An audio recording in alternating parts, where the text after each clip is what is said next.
திருநெல்வேலி மாவட்டத்தில் கடந்த சில நாட்களாக கனமழை பெய்த நிலையில் நெல்லை சந்திப்பு பேருந்து நிலையத்தில் தண்ணீர் தேங்கியிருப்பதால் வாகன ஓட்டிகள் சிரமத்திற்கு ஆளாகியிருக்கிறார்கள். இதுகுறித்த கூடுதல் விவரங்களோடு நேரலையில் இணைகிறார் செய்தியாளர் ராஜா.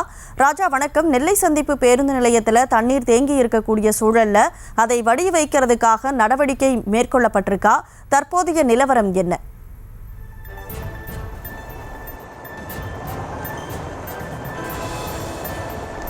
வணக்கம். நெல்லை மாவட்டத்திற்கு ரெட் அலர்ட் அறிவித்திருந்த நிலையில் கடந்த 3 நாட்களாக சரியாக கனமழை பெய்து வருகிறது. நம்ம நிற்கக்கூடிய பகுதி சந்திப்பு பேருந்து நிலையம். நேற்றைய தினத்தில் இது அரை முட்டளவுக்கு தண்ணீர் இருந்தது. இன்றைய தினத்தில் காலளவுக்கு இருக்கிறது. தொடர்ந்து 2 நேரங்களும் மழை பெய்து கொண்டிருக்கிறது. தற்பொழுது நம்ம நிற்கக்கூடிய பகுதி பார்த்தீங்கன்னா சந்திப்பு பேருந்து நிலையம்.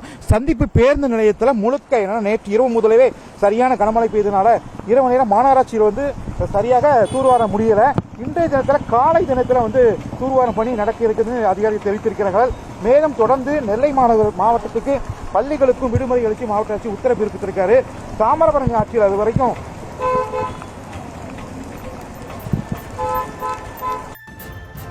நீர்வரத்து அதிகரித்து காணப்படுகிறது.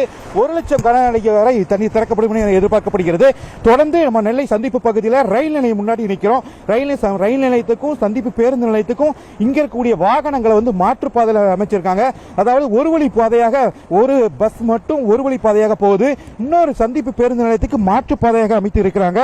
தொடர்ந்து நம்ம இந்த மாவட்டத்தின் பல்வேறு பகுதியில் கனமழை காரணமாக தாமிரபரணி ஆற்றில் 70,000 கன அடி தண்ணீர் வரை சென்று கொண்டிருந்தது.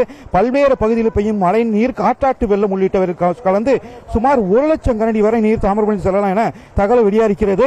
இந்த நிலையில நெல்லை மாவட்டத்துக்கு நாளைக்கும், அதாவது இன்றைக்கு ரெட் அலர்ட் எடுத்த நிலையில மாவட்டத்தில் உள்ள அனைத்து பள்ளி கல்லூரிகளுக்கு விடுமுறை அறிவித்து மாவட்ட ஆட்சியர் உத்தரவு பிறப்பித்திருக்கிறார்.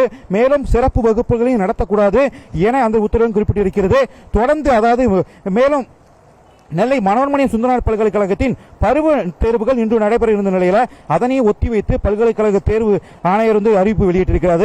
இந்த நிலையில் தாமிரபரணி ஆற்றில் அதிகப்படியான நீர் வரத்து என்பதால் தாழ்வான பகுதியில் இருக்கும் பொதுமக்கள் பத்திரமாக இடங்களுக்கு செல்வதற்கான அறிவிப்பும் வெளியிட்டிருக்கிறது. தொடர்ந்து மாவட்ட நிர்வாகம் பல முன்னெச்சரிக்கை நடவடிக்கையும் எடுத்து வருகிறது. தொடர்ந்து பணிகள் அனைத்து துறை அதிகாரிகளும் மாவட்ட நிர்வாகம் பிரித்திருக்கிறது. இந்த நம்ம நிற்கக்கூடிய பகுதியில் தண்ணி இன்னும் கூடிக்கிட்டே தான் இருக்குது. 3ஆம் நாளாக இந்த மழை பெய்தனால பொதுமக்கள் மிகுந்த சிரமத்துக்கு ஆளாகிட்டு வருகிறாங்க.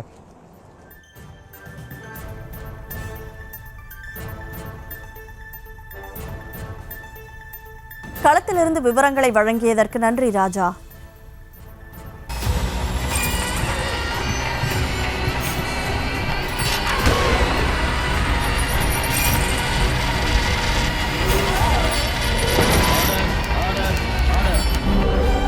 நிகழ்தகவு குற்றங்களின் மறுபரிமாணம். நாள்தோறும் இரவு 10 மணிக்கு இணைந்திருங்கள் நமது நியூஸ் தமிழ் தொலைக்காட்சியோடு.